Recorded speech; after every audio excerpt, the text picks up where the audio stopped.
యోబు గ్రంథం 22వ అధ్యాయం 28వ వచనం నుండి, మరియు నీవు దేనినైనా యోచన చేయగా అది నీకు స్థిరపరచబడును, నీ మార్గముల మీద వెలుగు ప్రకాశించును.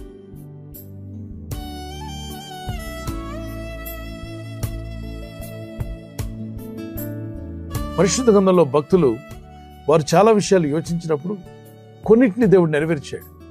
అందులో ఒక అతను ఎబేష్.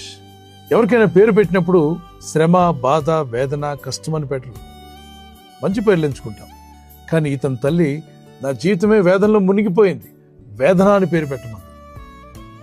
వేదన, దుఃఖము, బాధ అనేటువంటి అర్థం ఇచ్చేటువంటి పేరే ఎబేష్. ఈ ఎబేష్ ప్రార్థనలో ఒక యోచన చేస్తాడు.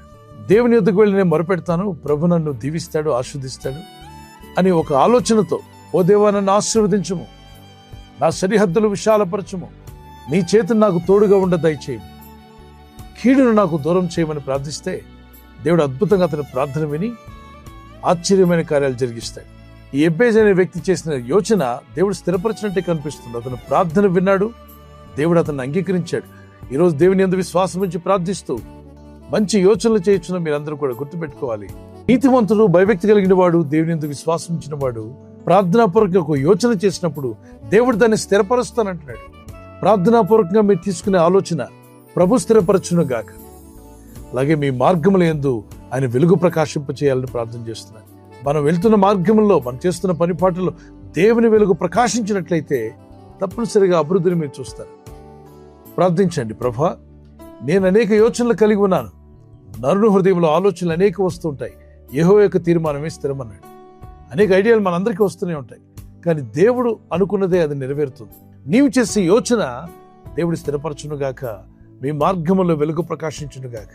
చిన్న ప్రార్థన చేసుకుందాం. ప్రభు నీ యందు భయభక్తి కలిగి మేము ఏదైతే యోచిస్తామో అది మాకు స్థిరపరిచే దేవుడు అని, మా మార్గంలో వెలుగు ప్రకాశింపచేస్తున్నావు తండ్రి. నీ ప్రజలు ప్రార్థిస్తుండగా గొప్ప కార్యములు జరుగులాగున మా మార్గంలో నీ వెలుగు ప్రకాశించునుగాక.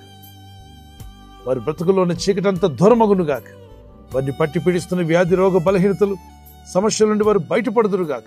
నీ కనికరం చొప్పున వారి దుఃఖమును సంతోషంగా మార్చి ఈ రాత్రి నెమ్మదితో పండుకొని సురక్షితంగా కాపాడబడినట్లుగా నీ అగ్ని కంచి వేసి మమ్మల్ని కాపాడండి. మీ చిత్తములో కొనసాగే కృప అందరికీ దయచేయమని యేసుక్రీస్తు ప్రశస్త నామములో అందరికీ చక్కని నిద్ర దయచేసి తెల్లవారు లేచి కృపను మాకిమ్మని క్రీస్తు యేసు నామములో అడిగి వేడుకుంటున్నామా పరలోకపు తండ్రి, ఆమేన్. God bless you. ఈ వాగ్దానం మీతోనే కాకుండా అనేకులకు షేర్ చేయడం మర్చిపోవద్దు.